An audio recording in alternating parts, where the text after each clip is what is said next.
Salam alaikum, Mazoul, bonsoir. On prête à Jules César cette sentence laconique qu'il aurait prononcée après une victoire foudroyante. Veni, vedi, vici. Et dans la même logique d'une victoire tout aussi foudroyante, même si elle fut sans gloire, Angela Merkel aurait pu dire, après son bref voyage à Alger, Veni, vidi, hbes rasi. Parce que oui, elle est venue finalement. Parce que oui, elle a vu de chez vu comment un régime peut utiliser avec autant d'audace ce qui reste du corps désarticulé d'un vieil homme malade et faire croire, malgré tout, que c'est lui qui gouverne, que c'est lui qui préside aux destinées du pays. Et si dans tout ça, elle en a perdu la boule, malgré tout, malgré sa victoire foudroyante, malgré la soumission sans condition d'un régime aux abois qui accepte qu'on expulse ses enfants, ou l'Edna, comme l'a affirmé sans sourciller Yahya, c'est parce qu'elle n'est pas parvenue, Madame Angela Merkel, à comprendre comment tout un peuple peut accepter une telle farce.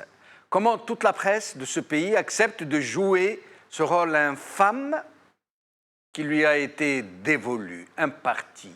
Comment, malgré ce qu'elle a vu de ses propres yeux, il n'y a pas eu un seul couac, pas une seule protestation, pas un seul sursaut de dignité pour dire que l'Algérie ne mérite pas cette humiliation.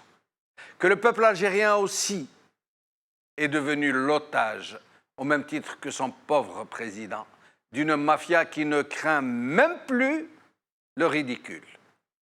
Et ce que n'a pas compris Angela Merkel, là où et que ce régime n'a pas craint de filmer la farce. Il n'a pas craint que la brève entrevue soit filmée par des journalistes allemands. Il n'a pas craint de diffuser les images d'un homme dont les interprètes faisaient semblant de traduire les gargouillis, les borborigmes, les balbutiements, les bredouillements, les bafouillages d'un homme au regard perdu qui ne sait rien faire d'autre que démouliner avec sa main valide. Un homme enfermé dans un corset rigide pour ne pas tomber en avant. Un homme qui ne reconnaît visiblement personne et dont le regard semble perdu à jamais dans les méandres du temps passé, quand il était encore plein de vigueur, plein de méchanceté, plein d'ironie caustique, quand il lançait à la cantonade face au monde qu'il était l'Algérie tout entière.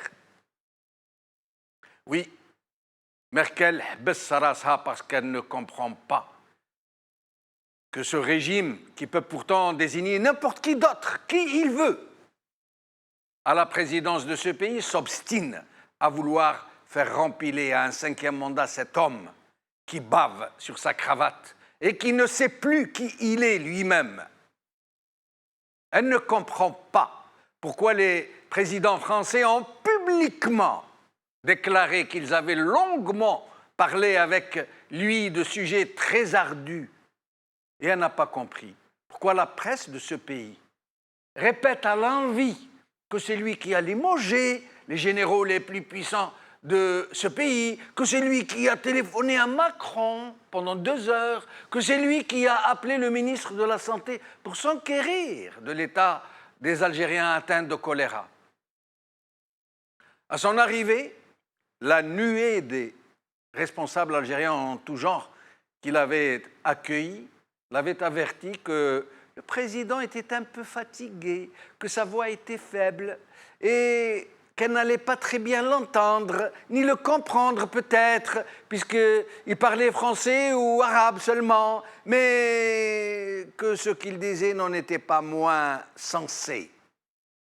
Et comme on lui avait laissé entendre que sa principale demande, celle pour laquelle elle était venue à Alger, l'expulsion des sans-papiers algériens d'Allemagne, dépendrait de sa bonne volonté, alors elle a fait celle qui faisait semblant de comprendre, qui faisait semblant de ne pas voir cet homme pétrifié par moments. Pétrifié. Comme si on l'avait débranché, comme s'il avait bugué. Mais un flot de pitié l'avait inondé, qui se voyait sur son visage. La politique est odieuse, avait-elle dû penser, qui vous oblige à vous faire la complice d'une prise d'otage d'un vieillard qu'on promène de farce en farce, dont on n'arrive même plus à masquer le triste état. Mais elle a joué le jeu, raison d'état. Elle le faisait pour son pays. C'était tout ce qu'on lui demandait, jouer la comédie, ne rien montrer de son indignation pour qu'enfin on accepte de la débarrasser de près de 4000 Algériens sans papier qui vivent en Allemagne. Sa carrière politique en dépendait. Et elle savait qu'à son retour, elle allait être reçue en héroïne. Mais elle n'a pas pu cacher sa surprise et encore moins sa pitié. Elle est la chancelière d'un très grand pays. Elle est passée experte en matière d'habileté politique. Et elle sait que dans ce monde cruel de la politique, tout est permis. Que la raison d'État n'a pas de scrupules. Mais elle n'aurait jamais pensé que ça irait aussi loin, aussi bas. Que les intérêts d'une clique pouvaient aller jusqu'à une telle indignité et aussi bas dans la manipulation des opinions publiques. Elle se rappellera toute sa vie de ce voyage au bout de la scélératesse. Elle n'oubliera jamais le regard glauque et embué de ce pauvre vieillard qui est étouffé dans son corset. Mais elle va essayer d'en savoir plus, de comprendre comment ce peuple dont la planète entière avait salué la bravoure pour avoir chassé l'oppresseur qui colonisait son pays, a-t-il pu accepter de vivre ainsi sous l'emprise d'une telle mafiocratie? Et elle ne cessait de prononcer dans cette sentence franco-derja qu'on lui avait apprise, « Veni, vidi, hbes, arasi ». Aujourd'hui. El Watan, Algérien vivant en situation irrégulière en Allemagne, le gouvernement donne son accord pour leur rapatriement par Majid Makedi. TSA, les migrants clandestins algériens au cœur de la visite de Merkel à Alger par Faisal Metawi. Maghreb émergent, Algérie-Allemagne, la visite de Merkel n'a en rien été économique par Akram Karif. Merkel à Alger, Hbes Arasi. Avec nous pour parler de cette énième farce, Saïd Aknin, militant pour les droits de l'homme. Bonjour Saïd. Bonjour Jamaldine, Azul Filawoun, salam alaikum, merci pour l'invitation et je salue aussi les autres invités et les téléspectateurs. Merci Saïd. Avec nous en Skype, Jilali Abdrahman, vous êtes militant et activiste algérien. Houria Bourahla, vous êtes militante et activiste algérienne. Kaddour Chouissa, vous êtes militant des droits de l'homme à Oran. Et Nordin Belmohoub, défenseur des droits de l'homme à Alger. Merci à vous tous d'être avec nous. Saïd Aknin, avant de commencer à en parler, nous allons voir une soundbite de M. Ould Abbas Khortetor, qui... vous avez vu la vidéo quand Bouteflika a bugué, il s'est arrêté comme ça. On va la montrer, la remontrer après. Et Ould Abbas, vous allez écouter ce qu'il en a dit. Hein. Écoutez bien. Regardons. راكم شفتوه الامس تكونوا فخورين كلكم يا جزائريين كيش كان يتكلم والسيده ماركل تسمع له وتهز راسها شفتوه عندنا رئيس عملاق يسمعوا له كلهم في العالم قدم حياته لنا منذ عمره 17 سنة لحد الآن هو في خدمة الجزائر. هي راكم شفتوه الأمس تكونوا فخورين كلكم يا جزائريين كيش كان يتكلم والسيدة ماركل تسمع له وتهز راسها شفتوه عندنا رئيس عملاق يسمعوا له كلهم في العالم، قدم حياته لنا منذ عمره 17 سنة لحد الآن هو في خدمة الجزائر. ولد عباس كي نوضي شفتوه يعني صافدير في عينك هاي كذبك في عينك شفتوه كيفاه دايوغ انا با في سا ما هزتش راسها كيما يقول هو لافي ان روغار دو بيتيي elle regardait elle était choquée de voir Bouteflika dans cet état. Exact. Et lui il vient Ould Abbas et il nous dit vous avez vu Emlak le géant. Il vient de nous sortir de sa boîte magique. Encore une fois, un autre numéro clownesque. Seulement, c'est tragique, ce n'est même pas comique. Oui. Il en a l'habitude et je crois que ça participe, cette façon de communiquer, ça participe à souiller le débat public et le débat politique, c'est fait sciemment. Mais quel est le gain du régime d'envoyer un tel clown? Je m'excuse de sortir de mon rôle de journaliste, je ne devrais pas le dire, je devrais rester objectif, neutre, ne rien. Mais je ne peux pas m'empêcher de le dire, c'est un clown ce monsieur. Quel est l'intérêt de ce régime d'envoyer quelqu'un comme ça, qui à la limite est contre-productif? Il fait rire dans les chaumières. Un régime de voyous, une diplomatie de brigands, un système de mafia. Pensez-vous qu'ils vont mettre à la place des hommes qui auront la dignité et l'honneur de dire non? Des hommes et des femmes qui, de par leurs compétences, de par leur passé honorable et noble, sauront déjouer des calculs contre la patrie et contre le peuple. La preuve, c'est qu'il n'y a personne à avoir dénoncé cette farce. Personne. Personne dans le sérail, ni ministre, ni partisan, ni responsable de parti politique, ni journaliste, ni intellectuel, personne n'a dénoncé. Vous savez, ça fait partie justement. Il y a des voix qui s'élèvent, elles sont nombreuses, elles sont dans les réseaux sociaux, il y a encore des voix libres, il y a encore, y compris dans, ce n'est pas dans le sérail, parce que l'un des critères d'entrée dans le sérail justement, c'est l'aplaventrisme. Tout comme ce glissement vers lequel ils ont ramené la diplomatie algérienne. Pensez-vous que Angela Merkel aurait eu une telle attitude, même si on sent un peu de peine dans sa réaction et dans sa posture. De la pitié. Et de la pitié. Pensez-vous qu'elle aurait eu une telle attitude, une telle... quand vous l'avez commencé, je suis venu, j'ai vu et j'ai... Pensez-vous devant Abban Ramadan, elle aurait eu une telle attitude? Pensez-vous devant Ibn Mehdi, elle aurait eu une telle attitude? Pensez-vous devant Farhat Abbas, elle aurait eu une telle attitude? Pensez-vous devant Aït Ahmed, elle aurait eu une telle attitude? Pensez-vous devant des hommes? Bien qu'il y a encore des hommes et des femmes en Algérie, ils ont tout fait pour les exclure. Moi, la question que je me pose, où est la démocratie quand on maintient? Parce qu'elle appartient à un parti.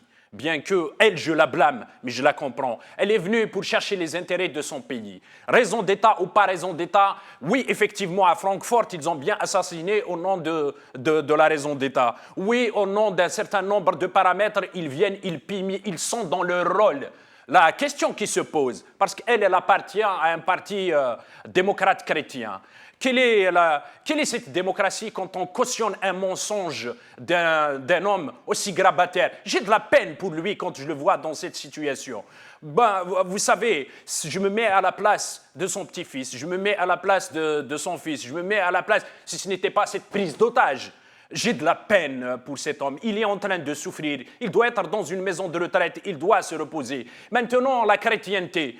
Quelle est la part de l'humanité dans la chrétienté? C'est ça la question que je pose à Angela Merkel. C'est ce fondement humaniste auquel j'ai envie de parler. Angela Merkel est considérée dans son pays, son propre pays, comme la mère de tous les Allemands. Mais aujourd'hui, elle a démontré qu'elle est la mère de tous les vices politiques.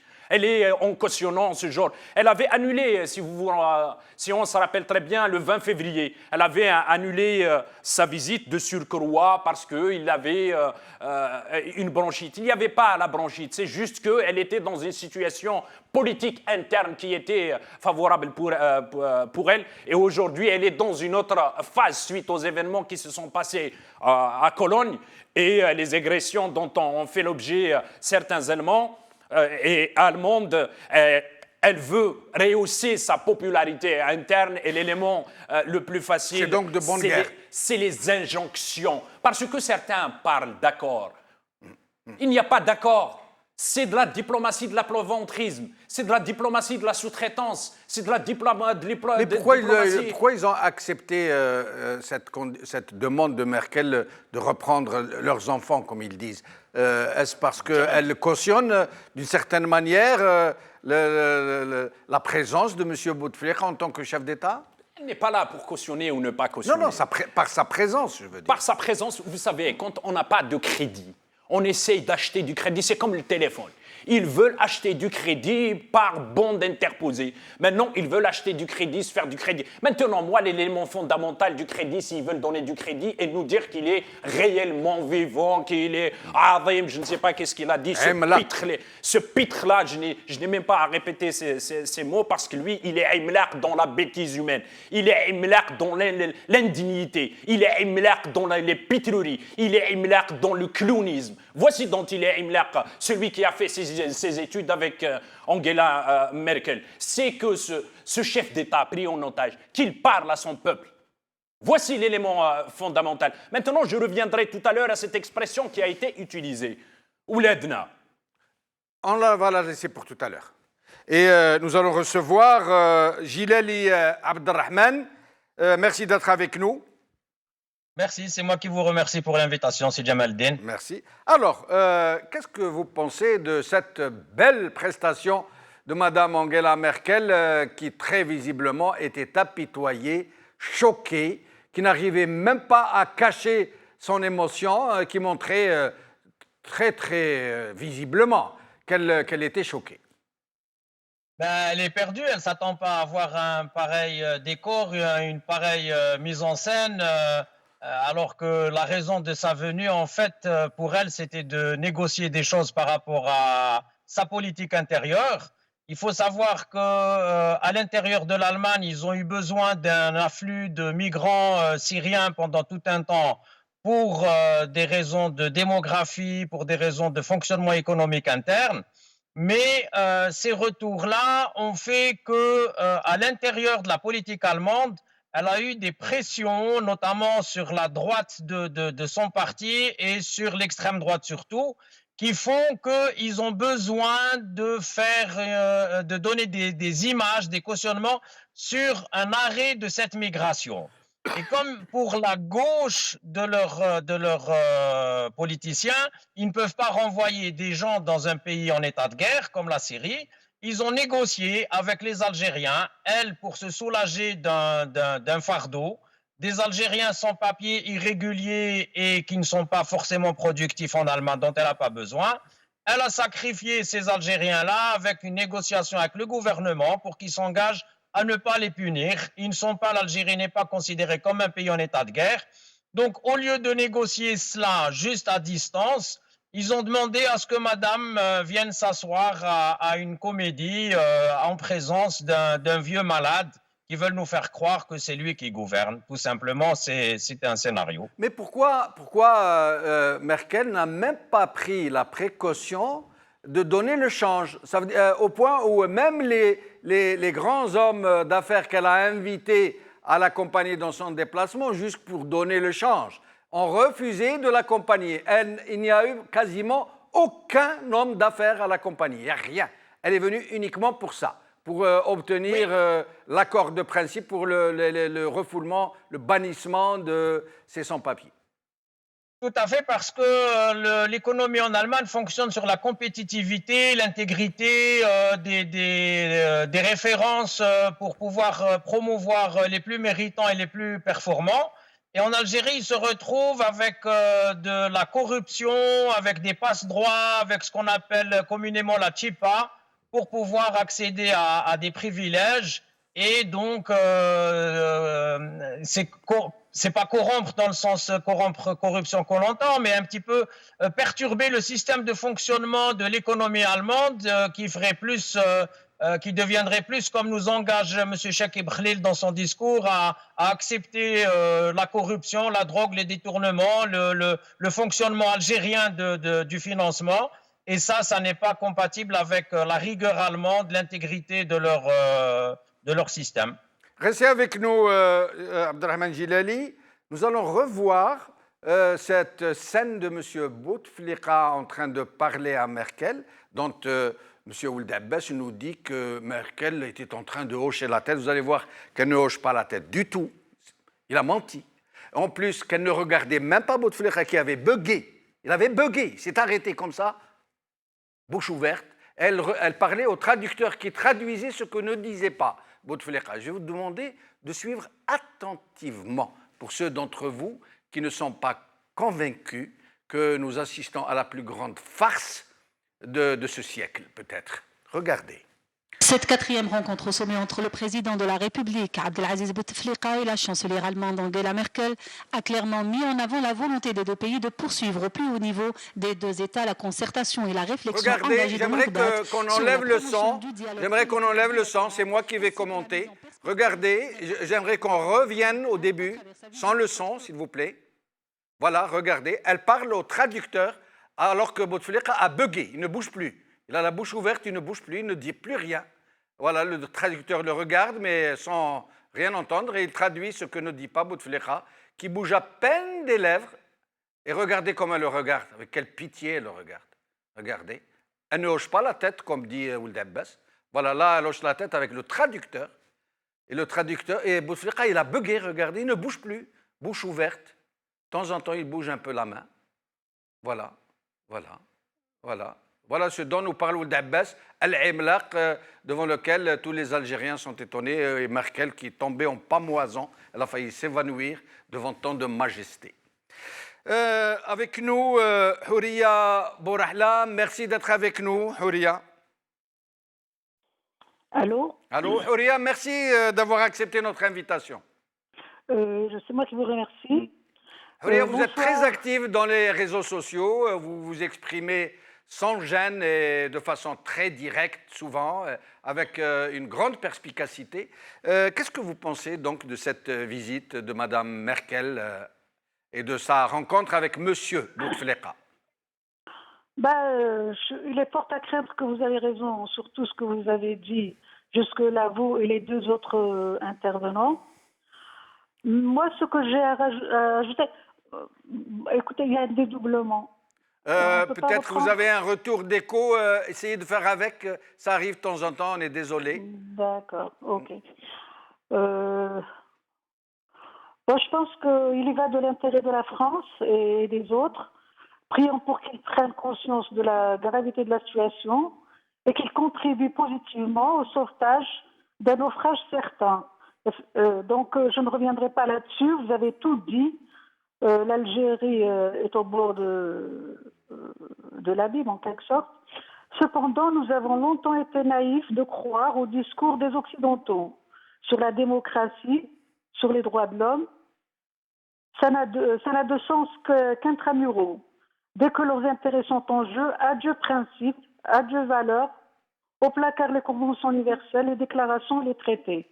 De toute façon, ce qu'on a vu jusque-là, avec les présidents français et maintenant avec Angela Merkel, ça confirme le fait qu'il n'y a que leurs intérêts qui priment. Oui, mais Houria Bourahla, oui. à la limite, eux, nous comprenons qu'ils soient, comment dirais-je, mus par une raison d'État, c'est dans l'intérêt de leur pays réciproque. Mais pour ce qui est de notre presse, à nous, qui, à l'unanimité, il n'y a pas eu une seule réserve. Personne n'a dit ou fait la moindre réserve. Personne n'a dit que Bouteflika est pris en otage, que Bouteflika n'est même pas capable de prononcer son nom correctement, qui ne peut pas parler ni à Macron, ni à Merkel, ni à qui d'autre. Pourquoi la presse est-elle dans une telle soumission, dans une telle forfaiture, j'allais dire? Vous pensez que nous avons une presse indépendante? C'est ce qu'a dit Ouyahia en tout cas. C'est ce qu'a dit Ouyahia dans son discours. Moi, je ne pense pas. Notre presse n'a jamais été indépendante. De toute façon, les presses du monde entier roulent pour des intérêts, pour des enjeux, Donc, de toute façon, moi, j'ai arrêté de suivre la presse nationale depuis 1999.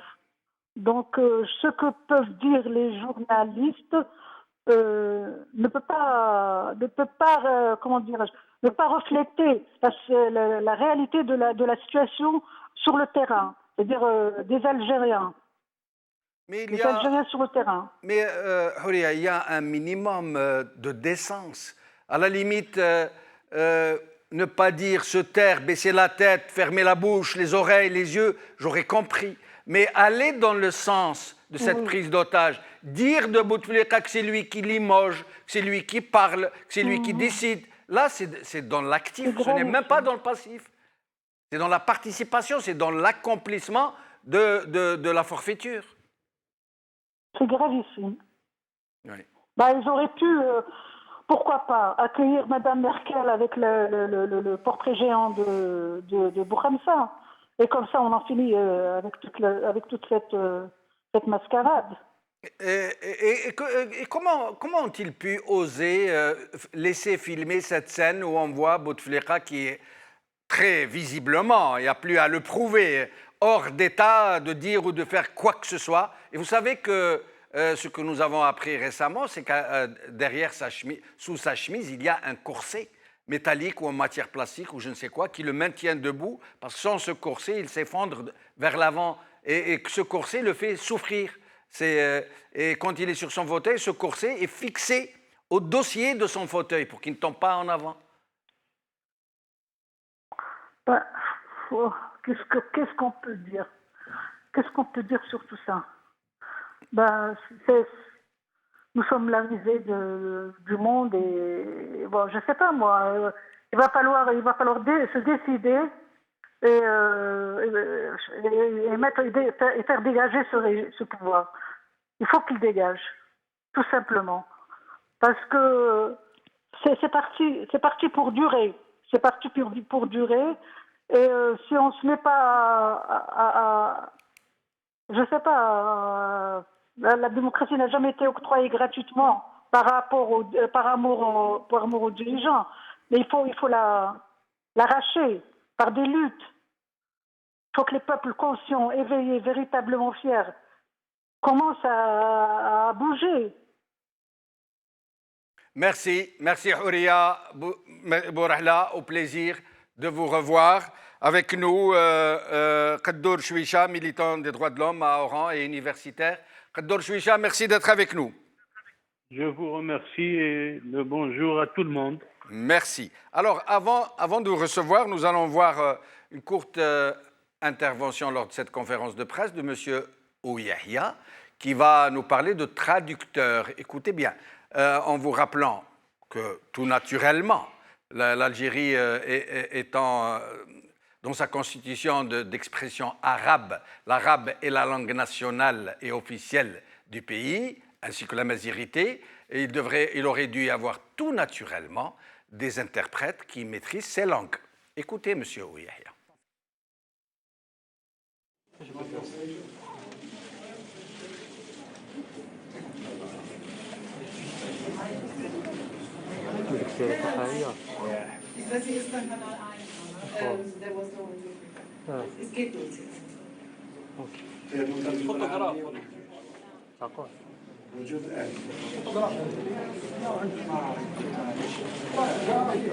La technique, vous avez un traducteur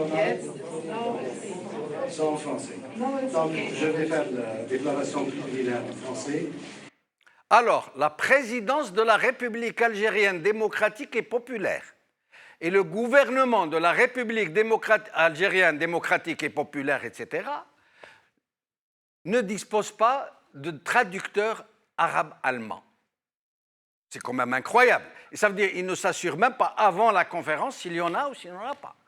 C'est dire le niveau d'improvisation et de bricolage. Mais, Kaddour Chouicha, au-delà de cette anecdote, j'allais dire, on a tellement pris l'habitude, qu'est-ce que vous pensez de cette visite de Mme Merkel à Alger?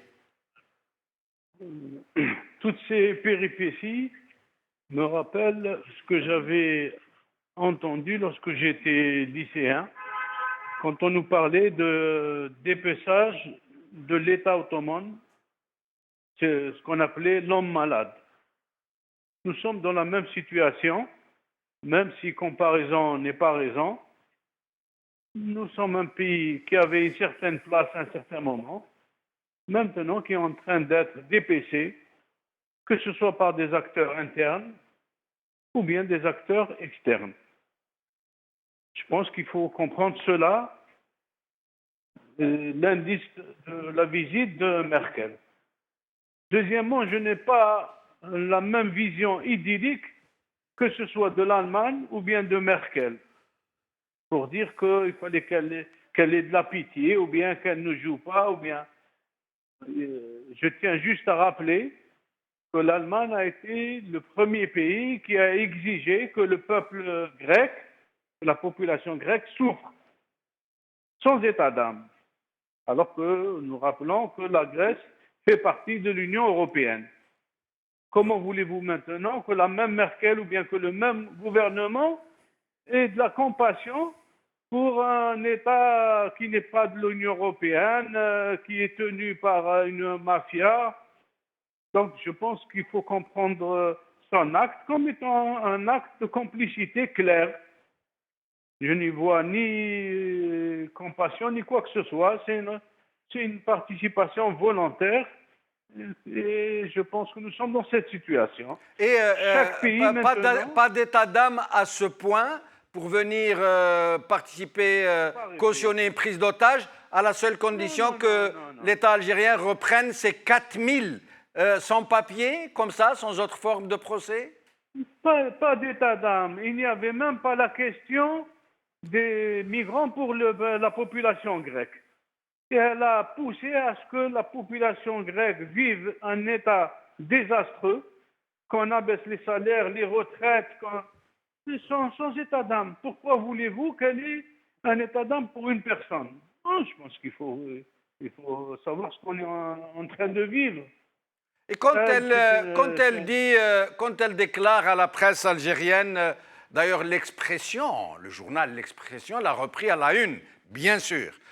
Quand elle a déclaré vous êtes un État sûr, ça veut dire que c'est pour se donner bonne conscience par rapport à ces 4000 sans-papiers qui souvent sont des haragas, pour les renvoyer, ça veut dire nous les renvoyons dans un État où ils vont être en sécurité. Elle veut se donner bonne conscience ou elle veut faire passer cet acte pour quelque chose de tout à fait moral? Non, pas se donner bonne conscience. Je ne sais pas si elle a une conscience. Même si beaucoup vont être effarouchés par rapport à ce que je dis, je ne crois pas beaucoup à la conscience de ceux qui sont en train de dépêcher d'autres pays. Donc, elle a dit ça parce qu'elle sait que c'est le discours que veulent entendre ceux qui ont pris l'Algérie entre des tenailles. Et elle utilise ça même au niveau interne parce que c'est un enjeu au niveau de l'Allemagne. Parce qu'en Allemagne, les élections ont encore un sens. Donc, il faut faire des choses qui puissent attirer la sympathie de la population qui vote. Donc, mais parler de conscience ou de compassion, je pense que c'est des calculs très froids.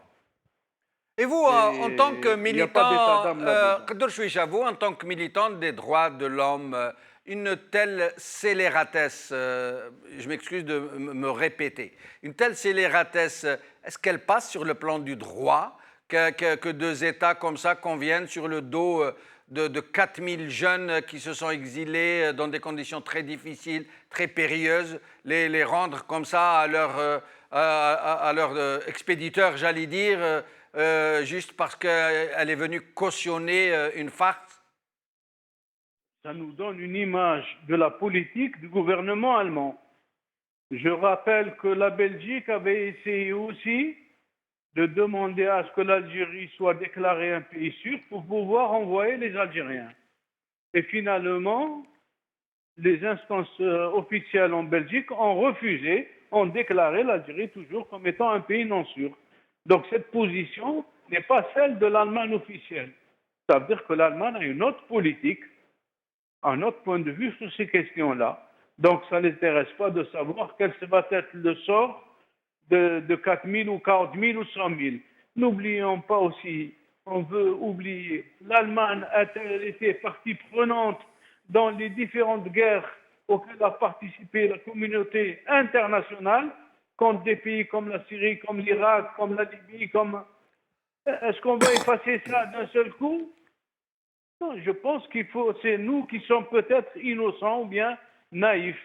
Mais qui décide qu'un pays est sûr ou non? Est-ce qu'un simple politicien, soit-il chancelier, peut le décider ou faut-il attendre que des institutions normalement constituées puissent le déclarer?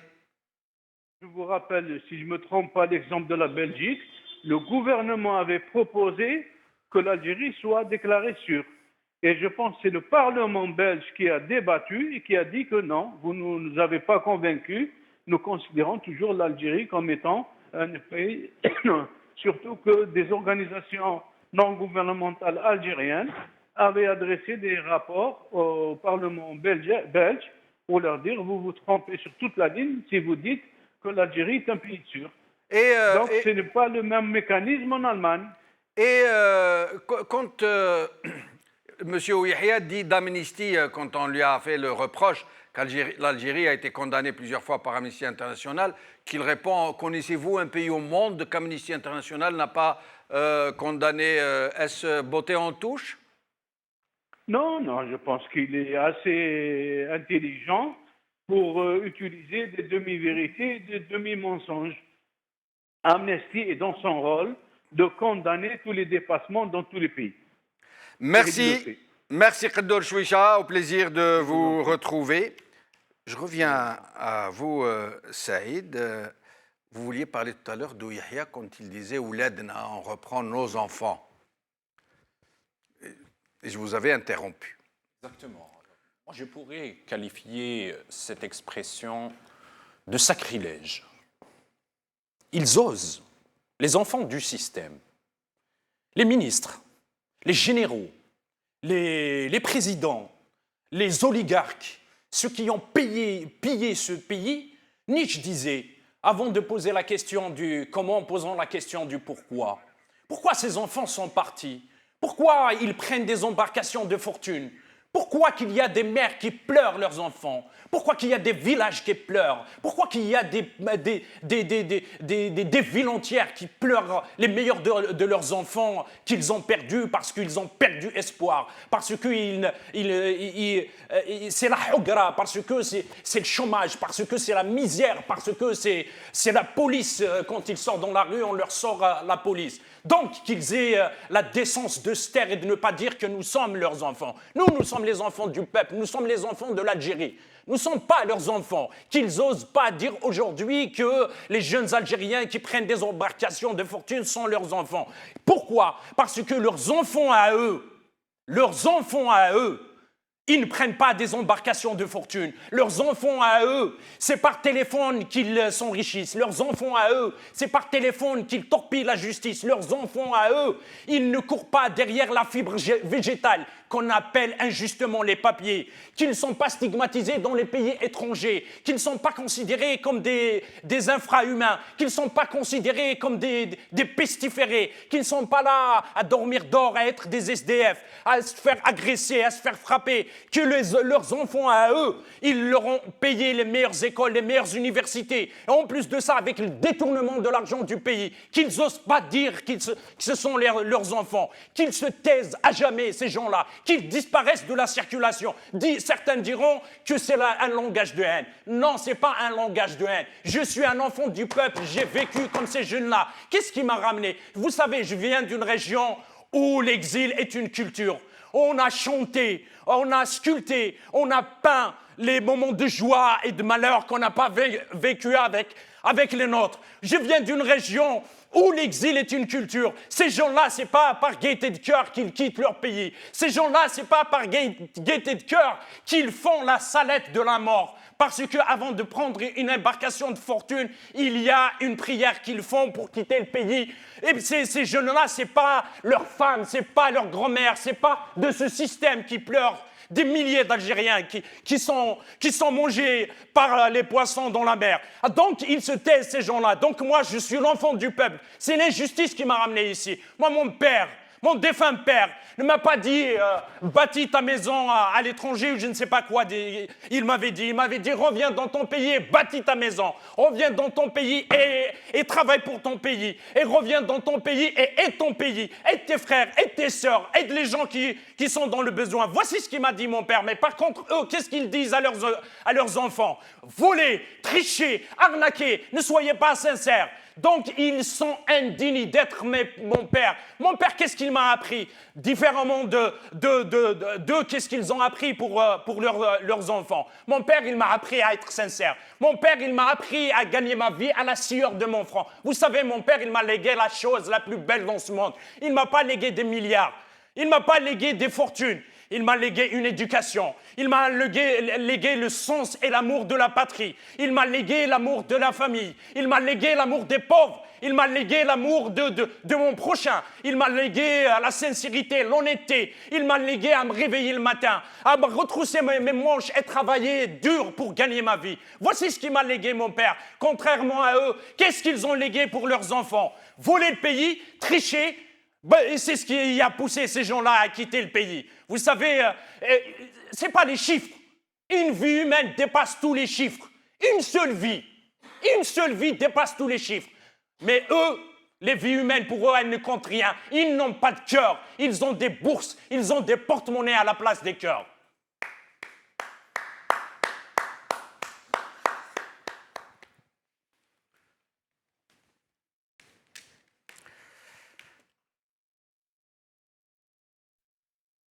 Nordine Belmohoub. Oui. Alors, qu'est-ce que vous pourriez nous dire au sujet de cette visite de Merkel? Aïe, aïe, aïe. C'est Jamaldin Benchenou. Salam alaikum. Alaikum salam. Merci pour l'invitation. Mes salutations d'Alger à tous les intervenants à cette émission, sans oublier bien sûr toute l'équipe du Top 3. Si Jamaldin Benchenou, à mon humble avis, la visite éclair de la chancelière Madame Angela Merkel à Alger vise d'abord, à mon sens, à faire de l'Algérie, de par sa position géographique, un garde-chiourme contre l'immigration clandestine et la mise en application d'un certain programme que nous connaissons sous le nom de Frontex. Et à l'occasion, pourquoi pas, pour vendre le matériel nécessaire pour l'accomplissement de cette vaste mission, à savoir des armes et du matériel vidéosurveillance. Toutefois, j'aimerais souligner que Mme Angela Merkel ne peut ignorer que cette massive, dangereuse et périlleuse exode est le résultat logique des politiques d'invasion que connaissent les pays d'où sont originaires les centaines de milliers de passagers clandestins qui bradent chaque jour les océans et les monts et vallées. Mais Nordine Belmohoub, quand M. Ouyahia ose, moi je remercie mon petit frère Saïd d'avoir parlé avec son cœur et d'avoir tout dit. Quand il ose, à la limite, moi j'aurais mieux respecté M. Ouyahia s'il avait dit nos compatriotes, on le sait, démagogues, populistes, tout ce qu'on veut, mais à ce point de cynisme, oser dire de ces gens qui ont fui ce régime, dont beaucoup sont morts en traversant la Méditerranée, oser dire ouledna, njibou ouledna. Mais il se moque de qui, ce monsieur? Je crois que Ouyahia n'est pas à sa première bavure. Peut-être qu'il s'adresse à ceux qui n'aimeraient pas voir consommer un yaourt, ou bien à ceux à qui il a dit, je le dis en arabe, comme il l'a dit lui-même, donc, M. Ouyahia, je crois que lorsqu'il était en train de parler il était en train de faire des petits calculs aussi, afin de savoir combien il allait gagner ce jour à travers ces 1000 et quelques autocars. Donc M. Ouihia était branché sur deux ondes différentes. C'est pour ça qu'il dit n'importe quoi. Il n'est pas le seul d'ailleurs. Merci, merci Nordine Belmohoub, en espérant vous revoir plus souvent parmi nous. Nous allons voir un dernier extrait de M. Ouihia justement nous parler, puis je reviens à nos invités. Par rapport à ce qui se passe dans mon pays. Malheureusement, votre séjour est court, mais vous pouvez connaître un peu plus l'Algérie par la presse électronique. Je vous invite, parlant de liberté d'expression, à voir ce qu'écrit et ce que dessine comme caricature la presse algérienne qui est de 160 journaux écrits contre le président de la République, contre le Premier ministre et contre tout ce qui est institution. Et je vous invite à vérifier s'il y a un journaliste qui a été poursuivi pour cela. Alors, Gilali Abdelrahman, très vite, très brièvement, donc il vient dire, venez voir la caricature chez nous, venez voir s'il y a un quelconque journaliste qui a été poursuivi pour cela, mais il ne dit pas la mort de Tamelt, il ne dit pas la mort du journaliste, leur persécution, il ne dit pas comment les journaux sont étouffés avec ce chantage à la publicité. Il ne dit pas combien ces journalistes sont dénaturés par la corruption que reçoivent certains. Il ne dit pas cette autocensure que s'infligent les journalistes. Il ne dit rien de tout ça. Abdelrahman Gilali.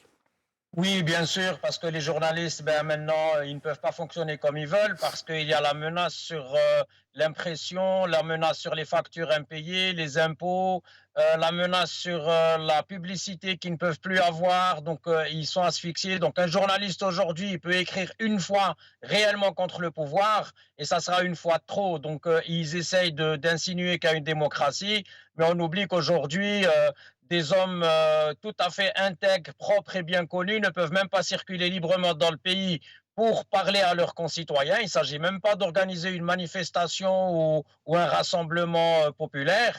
Donc les gens ont leurs libertés qui sont réduites, qui sont complètement fermées, et ils cherchent à chaque fois systématiquement la légitimité à travers les politiciens étrangers. D'ailleurs, l'ancien clown qui a précédé celui de Ould Abbas, le Ould Abbas actuel, il avait dit, demandez à Hollande, il vous dira combien M. Bouteflika est en bonne santé. Donc ce n'est pas aux Algériens ni aux médecins algériens ou au peuple ou n'importe qui de le constater, c'est le constat qui doit être fait par les étrangers. Les étrangers, comme il avait expliqué votre invité, ne sont pas dans une démarche d'état d'âme ou de pitié. Madame Merkel a été complètement étonnée de voir comment un pays pareil pouvait soi-disant être géré par un homme dans un état pareil. Donc c'était le choc de l'étonnement et non pas le choc de la compassion.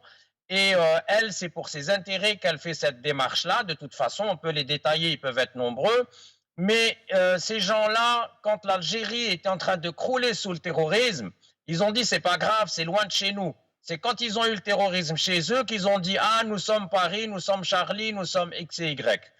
Aujourd'hui, s'ils veulent avoir une politique qui stoppe la migration, il faut stopper les causes de la migration, qui sont les régimes de dictature qu'ils soutiennent justement à travers des images pareilles. Aujourd'hui, elle dit ça ne me coûte rien de m'asseoir à côté d'un homme utilisé comme tel, d'une personne, un amas cellulaire en fait, puisqu'il n'a plus de conscience et ceux qui nous disent qu'il en a n'ont qu'à nous le prouver. On sait qu'il y a beaucoup de cadres en Algérie, mais au point de gérer tout le pays par un cadre, ça c'est quand même quelque chose d'incroyable à imaginer. Et donc pour espérer avoir la tranquillité par rapport à ces soutiens étrangers, européens particulièrement, il faut compter sur le fait que des Algériens puissent brandir des drapeaux. On a vu qu'un match de foot qui peut être entre le Portugal et l'Autriche qui se déroule en Suède, vous allez voir un drapeau algérien brandi. Donc il faudra peut-être qu'il y ait quelques milliers de drapeaux algériens brandis, pour ne pas dire autre chose, pour qu'ils se rendent compte que les Algériens peuvent constituer une déferlante sur l'Europe et que pour stopper cette déferlante, il faut libérer leur pays déjà en commençant par ne pas apporter de soutien aux dictateurs en place. Comme dans tous les pays où il y a eu des bains de sang, nous ne voulons pas de violence, nous ne demandons pas à l'étranger de venir nous libérer, nous demandons à l'étranger de faire attention égoïstement à leurs intérêts, à ne plus soutenir des dictatures, des dictateurs, et notamment un 5e mandat pour un homme qui était président du temps de Mitterrand, du temps de Sarkozy, du temps de Hollande, du temps de Macron, et maintenant on nous dit qu'il parle au téléphone. Donc on pourrait même nous dire, gardez-le pour vous, il est bon, ce vieux croulant. Merci. À cause de qui? Merci, excusez-moi Voilà. de vous interrompre, De rien. Abdelrahman Jilali, merci infiniment. Saïd, il reste vraiment 30 secondes. Le dernier mot vous revient. Ça va être jamais le dire. Mon grand frère, le pays vit une situation d'impasse généralisée. La jeunesse est la locomotive de l'histoire. Cette jeunesse qui hier a libéré le pays, aujourd'hui elle va le libérer. Seulement, moi, il y a deux choses qui me mettent dans une situation épidermique. Quand le pays est touché et quand le peuple, le Mahgourin, sont touchés. Et là, c'est les lignes rouges. L'Algérie et le peuple algérien sont des lignes rouges. Le Mahgourin et la patrie sont des lignes rouges que personne ne doit toucher. Et c'est pour cette raison qu'ils sont dans cette situation. Ils paniquent. Merci. Saïd Aknin, merci Jilali Abdelrahman, merci Houria Bourahla, merci Qaddour Chouicha, merci Nordine Belmouhoub. Nordine Belmouhoub, nous vous prierons de nous excuser de ne pas vous avoir accordé plus de temps. C'est que la ligne n'était pas très bonne, on ne vous entendait pas très bien. En tout cas, merci à vous aussi, chers amis, d'avoir suivi cette émission. Qawa ala khair, Slama.